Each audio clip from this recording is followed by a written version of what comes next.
திருச்சி என்றாலே மலைக்கோட்டை தான் ஞாபகத்துக்கு வரும். உச்சி பிள்ளையார் கோயில், தாய்மானவர் சாமிகள்.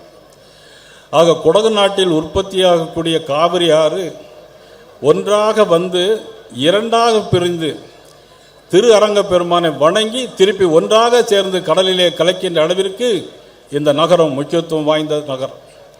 தாய்மானவர் சாமிகள் ஒருமுறை காவிரி ஆற்றில் வெள்ளம் வந்தபோது ஒரு தாய் கர்ப்பிணி பெண்ணோடு அவர்கள் துடிதுடித்து கொண்டிருக்கும் போது அக்கறைக்கு செல்ல முடியவில்லை.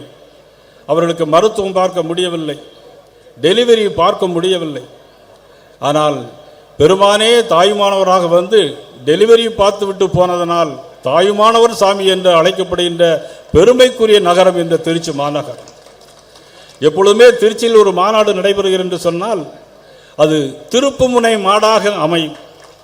இது திருப்புமுனை மாநாடாக அமைய இருக்கிறது என்பதை மட்டும் நான் இந்த நேரத்தில் சொல்லிக்கொள்வதோடு, நமக்கு கொடுக்கப்பட்டிருக்கிற நேரம் 8:30. ஆனால் அங்கே 8:30 ஒரு ஊர் இருக்கு. திருச்சியில் 8:30 ஒரு ஊருக்கு தெரியுமா? எல்லாருக்கும் கண்ணனுக்கு தெரியும். குழுமணி பக்கத்தில் 8:30 ஒரு ஊர் இருக்கு. ஏன்னா நான் இந்த மாவட்டத்தில் படித்து வளர்ந்தவன். தமிழிசை அவர்கள் தஞ்சாவூரில் படித்து வளர்ந்தாங்களாம், நார்வேயில் சொந்த ஊராக இருந்தால் கூட.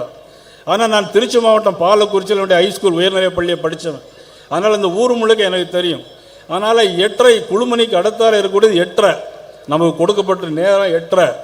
ஆனால் நம்முடைய எதிரி கட்சிகள்லாம் இனிமேல் 7:30. நம்முடைய எதிரி கட்சிக்கெல்லாம் இனிமேல் என்னது? அதனால் இது மும்மொழி கொள்கையுடைய மாநாடு. மும்மொழி கொள்கையெல்லாம் ஒரு காலத்தில் 1975 என்னால் இந்தி எதிர்ப்பு போராட்டம் நடத்தினான். அப்போ இந்தி யாரும் படிக்கலை, யாருக்கும் விவரம் தெரியாது. இன்றைக்கி பார்த்தா 2ஆம் கிளாஸ் பிள்ளையும் மொபைல் எடுத்து எல்லாம் ஒரு ஆப்பே டவுன்லோட் பண்ணுறாங்க, எல்லாருக்கும் விவரம் தெரியுது. ஆனால் இன்றைக்கி எல்லோரும் கையெழுத்து வாங்க போயாச்சுன்னா மாவட்ட தலைவர், மாநில தலைவர் சொல்லிகிட்டே வந்தாங்க. நான் வெரிஃபை பண்ணிகிட்டே இருக்கேன், லேப்டாப்பில் அட்ரஸ் போட்டு ஃபோன் நம்பரோடு போட்டு நான் வெரிஃபை பண்ணுறேன். 60 லட்சம் பேர் இன்றைக்கி வர கையெழுத்து போட்டிருக்காங்க. எதுக்கு? இந்தி வேணும்னு. நம்ம இந்தி வேணும்னு நம்ம கேட்கல, எந்த மொழி எடுத்து படிக்கணும்னு தான் கேட்குறோம். ஆனால் அவங்க சொல்கிறது எங்களுக்கு இந்தி வேணுங்கிறாங்க. இதெல்லாம் புரியாமல் இன்றைக்கி ஒரு ஆளுங்கட்சி இன்றைக்கி உட்கார்ந்துட்டு இருக்காங்க. இதையெல்லாம் மறைப்பதற்கு தான், இதையெல்லாம் மறைக்கத்தான் நேற்று ஒரு மாநாடு மாதிரி எல்லா மாநில முதலமைச்சர்களும் தெரியும் இந்தியாவுடைய திரும்பி பார்க்குற மாதிரி ஏற்பாடு செய்கிறாங்க. ஆனால் தமிழ்நாடு இன்றைக்கி இவர்களுக்கு எதிராக திரும்பி இருக்கிறது இன்றைக்கி அவர்களுக்கே புரியல. பூனை கண்ணை மூடிட்டுனா உலகம் இருண்டுன்னு நினைக்குமா? அது மாதிரி ஒரு ஆட்சி. 1000 கோடி ஊழல், டாஸ்மாக் ஊழல், பிறகு இன்றைக்கி எல்லாம் ஊழல்னு சொல்லி எல்லா மந்திரியுடைய ஊழல்லாம் இன்றைக்கி குறை சொல்லிட்டு இருந்தாங்க.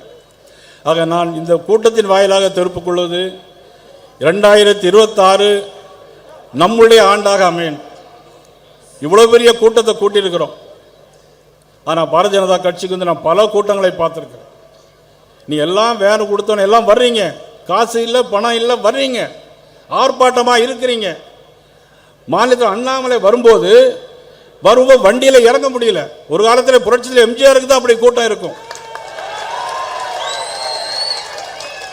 ஆனால் தயவுசெய்து கைத்தட்டாங்க. பெரிய வருத்தமான செய்தி என்னன்னா, இந்த கூட்டம் முடிஞ்சு திரும்பி போகும்போது ஒவ்வொரு எண்ணத்தோடு போனோன்னா, உங்களுடைய பூத்தை நீங்கள் என்ன பண்ணியிருக்கீங்க? கூட்டத்துக்கு வர்றீங்க, கைத்தட்டுறீங்க, ஆரவாரம் பண்ணுறீங்க, என்ன பிரயோஜனம்? உங்கள் பூத்தை சரி பண்ணியிருக்கீங்களா? என்ன செஞ்சுட்டு இருக்கிறீங்க? மனசாட்சியை தொட்டு இந்த கூட்டம் முடிஞ்சு போகும்போது ஒவ்வொருவரும் போகும்போதே என்னுடைய பூத் நான் சரி பண்ணுறேன், இன்னிருந்து சபதம் எடுக்கிறேன், அப்படி சபதத்தோடு நீங்கள் போங்க. கூட்டத்தை இவ்வளவு பெரிய கூட்டத்தை கூட்டியிருக்கார் முருகானந்தம், 12 மாவட்ட தலைவர்கள் ஏற்பாடு, இதெல்லாம் ஒரு பிரம்மாண்டம்.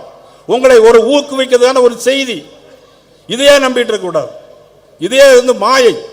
ஆனால் உங்க வீட்டில் போய் உங்க ஊரில் போய் உங்க கிளையை சரி பண்ணால்தான் நீங்க ஒவ்வொருவரும் 2026 நமது சுதாகர் ரெட்டி அவர்கள் சொன்னார்களே, சுதாகர் ரெட்டி அவர்கள் அழகாக சொன்னார்கள். அதையெல்லாம் நீங்க மனதில் வைத்து மனசாட்சியோடு நீங்கள் அனைவரும் ஒன்றுபட்டு 2026 வெற்றி பெற்ற பிறகு இந்த ஆர்ப்பாட்டமும் கொண்டாட்டமும் இருக்க வேண்டும் என்று கேட்டு வாய்ப்புக்கு நன்றி விடைபெறுகிறேன். நன்றி, வணக்கம்.